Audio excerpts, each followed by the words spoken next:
See, she fights for the wrong people. She never fights for us. She doesn't get the real threats that America faces. So now let's go to China. In China, Hillary Clinton praised the Chinese government for buying our debt to finance Barack Obama's bloated stimulus plan.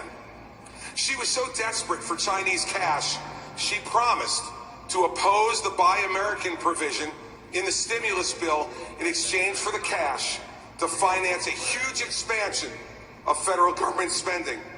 So, Hillary Clinton, putting big government spending financed by the Chinese ahead of good-paying jobs for middle-class Americans, is she guilty or not guilty? Let's go to Syria. In Syria, imagine this. Imagine this. She called President Assad a reformer. She called Assad a different kind of leader.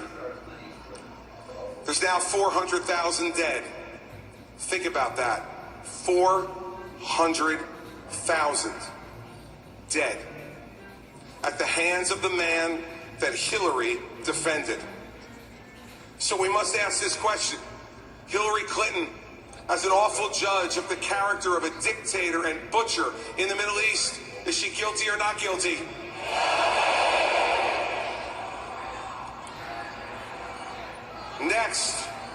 Next in Iran, she launched the negotiations that brought about the worst nuclear deal in history. Let me be clear. America and the world are measurably less safe and less respected because of the Iran deal that Hillary helped cut. Period. After she launched those negotiations, she became the biggest cheerleader for this agreement in the end. It's a deal that will lead to a nuclear Iran, an Israel that will be less safe and secure, and a much more dangerous Middle East. So let's ask it. Hillary Clinton, as an inept negotiator of the worst nuclear arms deal in American history, is she guilty or not guilty? Next.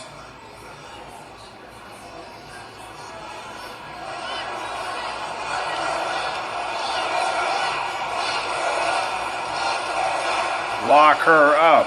Lock her up. Lock her up. Lock her up.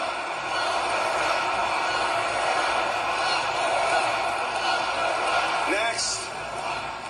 Oh, believe me, we're not done yet. The indictment is hardly complete. Next, let's go to Russia. She went to the Kremlin on her very first visit and gave them that stupid, symbolic reset button. You know what I think that button should have read? It should have read delete. You know, she's very good at that, by the way.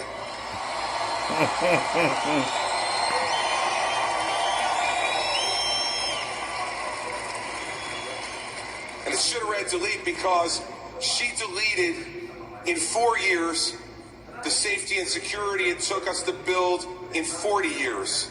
The next year, she said our goal, America's goal, was to strengthen Russia. Strengthen an adversary led by a dictator who dreams of reassembling the old Soviet empire? What an extraordinarily dangerous lack of judgment.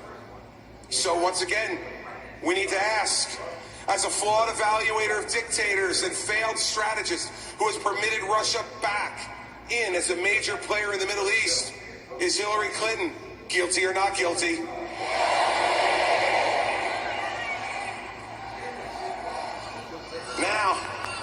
Now we go to Cuba.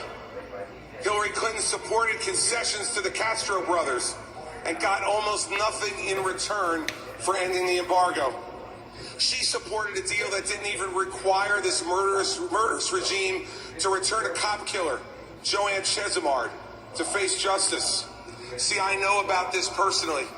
Joanne Chesimard murdered a New Jersey state trooper in cold blood, fled to Cuba, and lives there under Cuban protection to this very day. I want to ask you, how can someone live with their own conscience when you reward a domestic terrorist with continued safety and at the same time betray the family of a fallen police officer waiting for decades for justice for his murder. So let's ask the question. Hillary Clinton, as a coddler of the brutal Castro brothers and betrayer of the family of fallen state trooper Werner Foster and his family, is she guilty or not guilty?